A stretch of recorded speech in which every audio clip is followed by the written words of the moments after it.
However, a very helpful reference to exercise the prevailing influence of a merchant, for example, in the case of a Incoterms, and unilateral principles also have ample space for the contracting parties.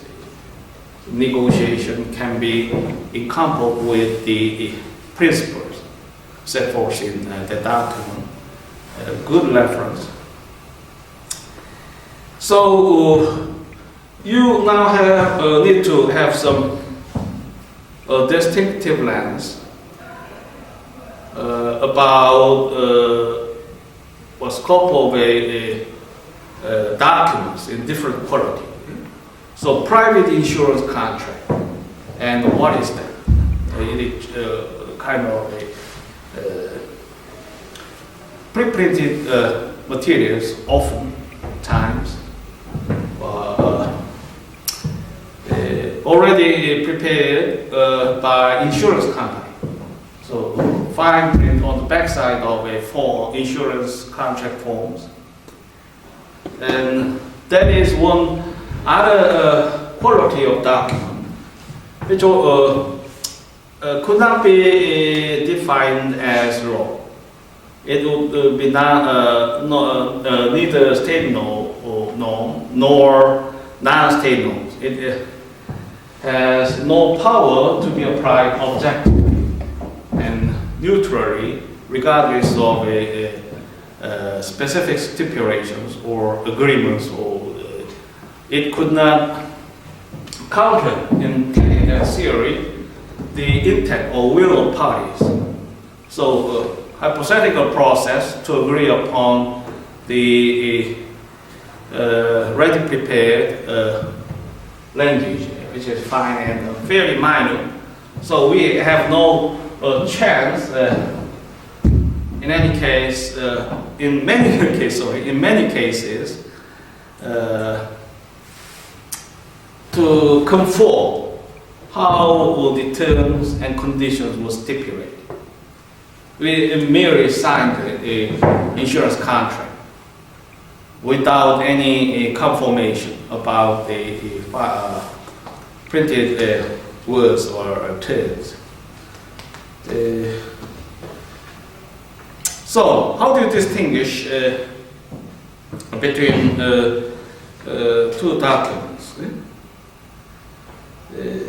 In this case, Merrill had not conformed the content of a federal crop insurance act.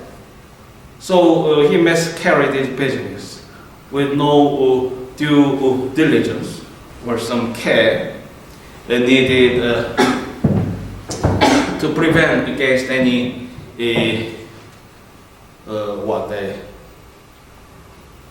fallacy, possible fallacy. In this case, white winter and spring wheat would matter.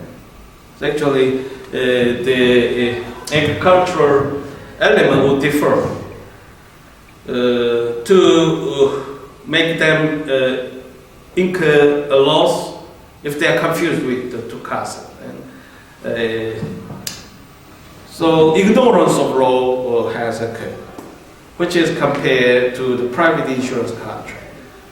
So we may forego the details of terms and conditions. We consider it a yellow law contract. So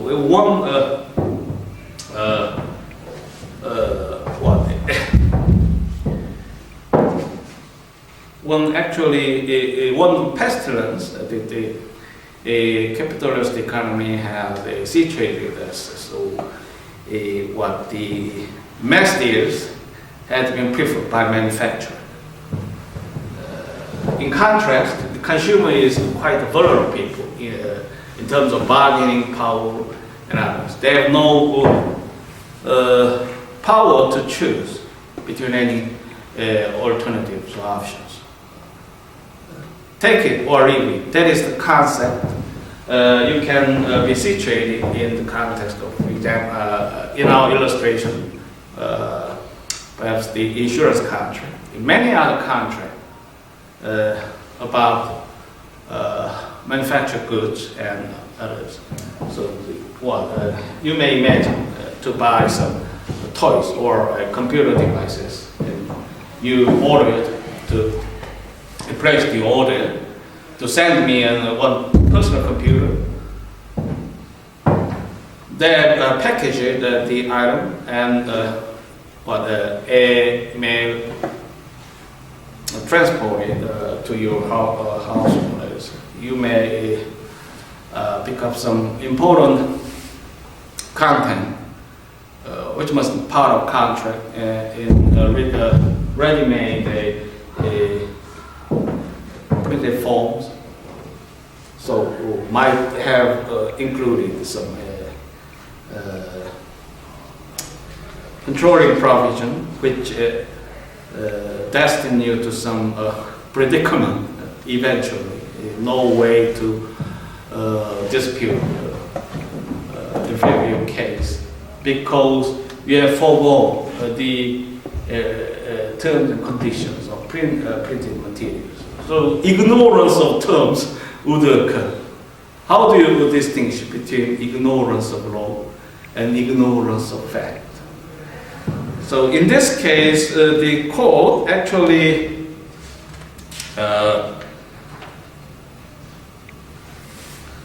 disfavors the plaintiff, and no remedy for the farmer, although he was advised wrongly. The officer also shares same view erroneously. He also failed to conform the provision of act. The scope of this authority may be explicitly defined legislation, proper exercise through the rule-making power, and this is so even though, as here, the agent himself may have been unaware of the limitations upon his authority. And also the point is that the officer would have no authority to give any confirmation and definite statement about his or her advice. So that is one point stressed by court. His mention or statement is meaningless in view of the provisions of the Act and organic statute, perhaps. So no practical effect. If he had due authority about this matter, the case outcome might come as different.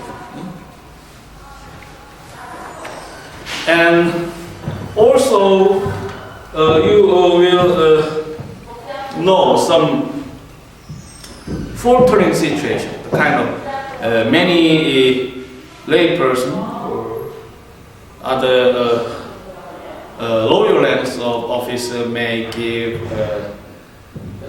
arbitrary advice. They may falsify in some cases. And so the auditacy or the kind of integrity of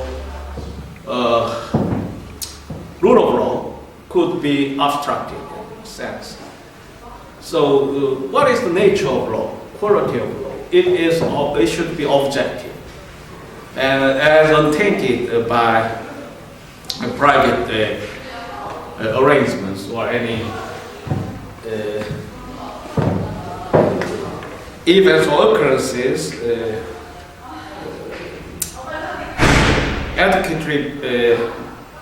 which is adequate to build out of a legal rule. Then the law could incur an extensive burden a financial burden, of course, on the government. So, this kind of issue is very sensitive, since its impact would be enormous, tremendous, if the court would consider in opposing perspective.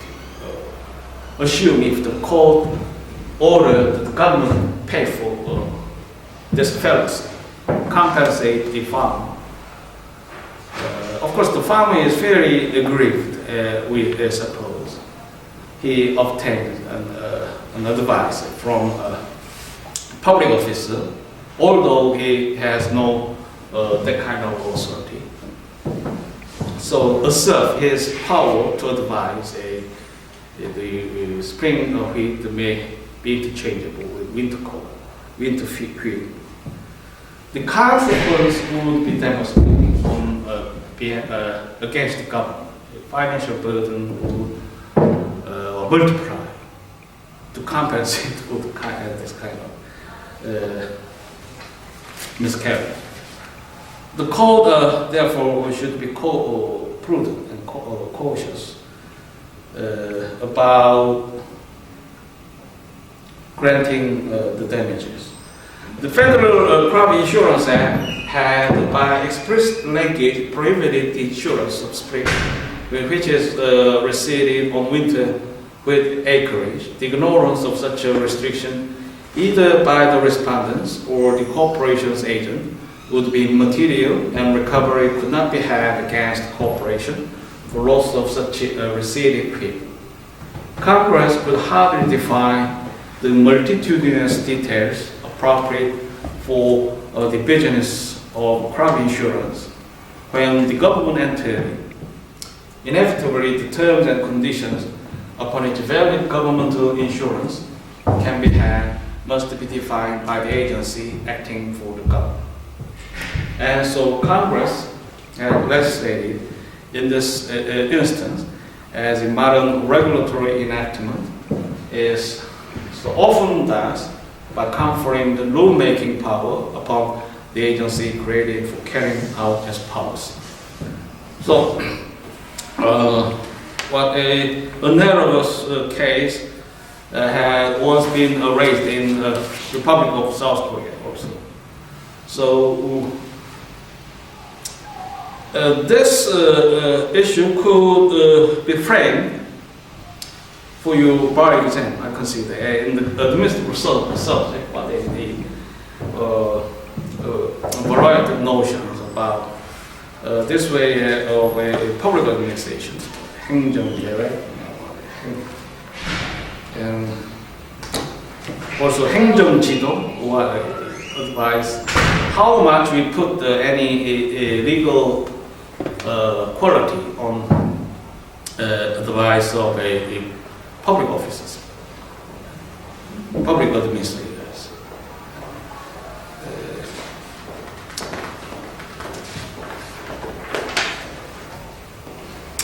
And I may pose some questions,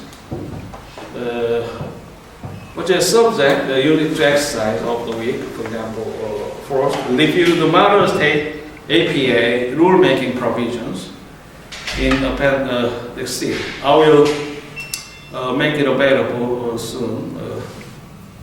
If they have been in effect when the environmental case arose, would the Cora Board have had to follow a different course from the one they actually used in this situation?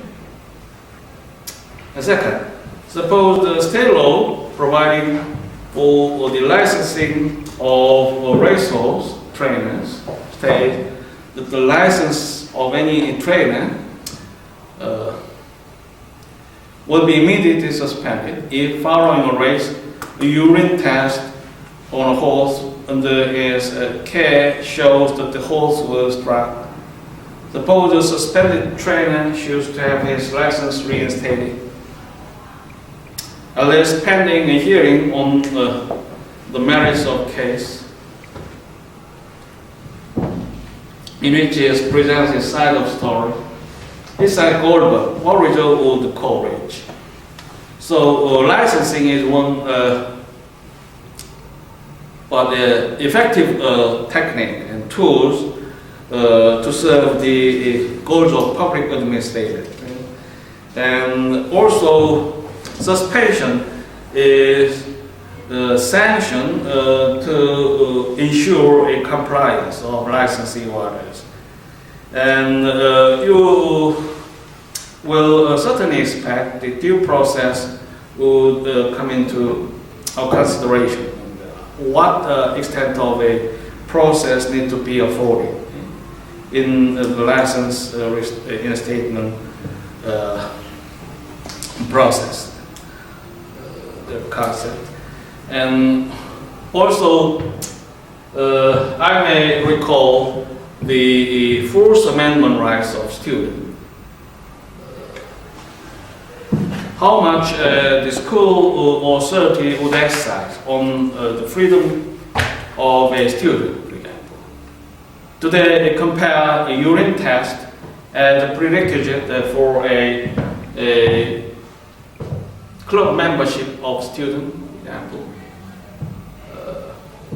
And the university or high schools may maintain some sports club or athletic team, and assume if one student may aspire to become a member of a sports team, athletic team. He likes to play football, and his talent and physical status is quite excellent. And also it is highly promising that the athletic team of high school would score more greatly since he or she, the prospective candidate is very promising. Nonetheless, the school regulation would bar.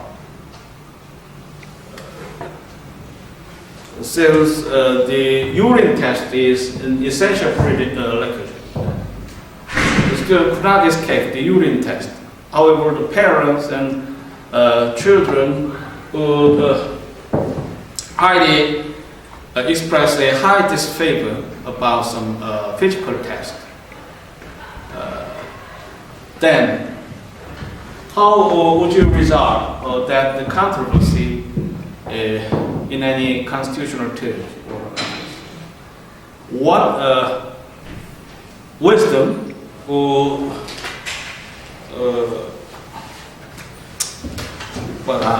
you will be sage, so you now need to explore what the best wisdom to resolve the case.